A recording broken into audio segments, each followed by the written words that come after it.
arxitektura va dizaynerlik sohasini qachondan boshlagansiz? Dastlab ishda o'zimni qiziqishim bo'lgani uchun uyda boshladim. Uydagilar sharoit qilib berishdi. Endi uyda sekin boshlab mijozlarni ko'paytirganimizdan keyin o'rganib, qiziqish ortib bordi. Keyin uyda klientlar kelishi, o'zlashdan muammolar bo'lgani sababli sekin tashqaridan ofis olib o'zimizga qilish niyatida shu Milliy bankka murojaat qildik. Kelajakka qadam loyihasi doirasida bizga kredit mablag'i ajratdi.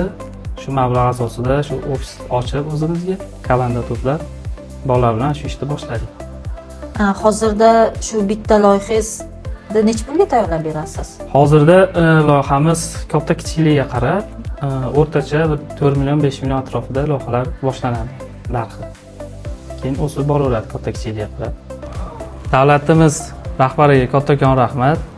Biz yoshlarga shunaqa imkon yaratib, bizneslarimizni rivojlantirishda katta yordam berishdi.